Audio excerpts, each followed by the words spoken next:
Good afternoon, children. Next, we are going to continue with cytoplasm. Cytoplasm is a jelly-like material present in the cell. Okay, it is a jelly-like material that is present in the cell, and it has many inclusions. Means it includes many structures. That structures are called as cell organelles. They are called as cell organelles. And cell organelles are little structures or little organs that are present in the cytoplasm. Normally, prokaryotic cell do not have any cell organelles. Even if they have cell organelles, they will be having cell organelles without any membrane. Means their cell organelles won't be having cell membrane. Okay. So the first cell organelle we are going to study is mitochondria. In last class only you studied mitochondria. It is called as powerhouse of the cell because it produces energy. And this energy is produced in the form of ATP. It is formed in the form of ATP. And what is the expansion of ATP? ATP stands for adenosine triphosphate. Okay, adenosine triphosphate. So ATP is the energy currency of this cell. Okay, mitochondria is powerhouse of the cell and ATP is the energy currency of the cell. Now, if I go for the structure of mitochondria, mitochondria has double layered membrane. The outer membrane is smooth and the inner membrane is highly folded. It is folded and it is called as cristae. It is called as cristae. And mitochondria has one more special characteristic of mitochondria is that it is having its own DNA and ribosomes. Okay.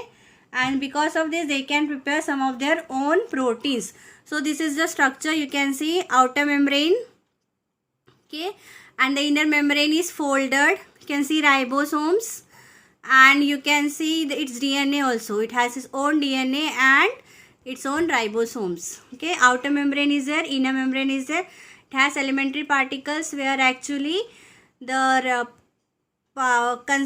consumption of ATP takes place, or where ATP particles are formed. That you learn in higher classes, children. Next is plastid. Okay, next is plastid. So plastid is found only in plant cells and it is of three types: chloroplast, chromoplast and leucoplast.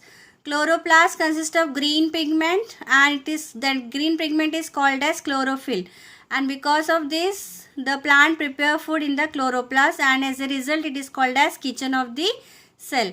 The color of the fruits, flowers and sometimes leaves is due to the chromoplast. Like we have orange color fruits, red color fruits, brown color leaves. All this is because of chromoplast. One more plastid is there, leucoplast. Leucoplast is the colorless plastid. It doesn't have any color, and the main function of this leucoplast is to store oil, starch and protein granules. Granules means small pieces. So this is chloroplast. Okay, let us learn about more about chloroplast. Chloroplast is a green colored plastid. It also consists of double layered membrane.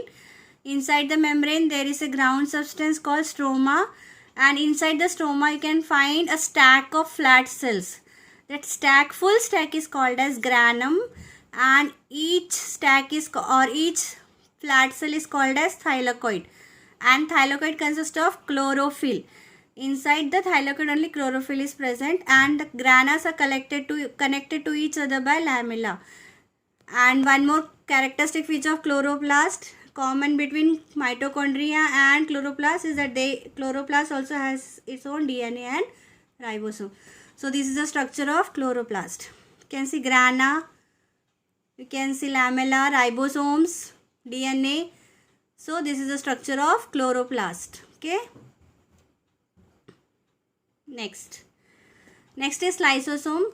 Lysosome is a bag full of digestive enzymes. Enzymes means which can break down the substances into simpler ones. Okay, and these enzymes are produced by RER. RER means rough endoplasmic reticulum. Lysosomes are waste disposal system. Okay, because they clean the cell by digesting the foreign and worn out cells. By digesting the foreign cells and the worn out cells, they clean the cells. So they are also called as cleaner of the cells or waste disposal system. Okay, and their digestive enzymes, what do? They break the materials into simpler forms. And when the cell is damaged or disturbed, okay, when the cell is damaged or disturbed, this lysosome will burst open and its digestive enzyme will eat up its own cell.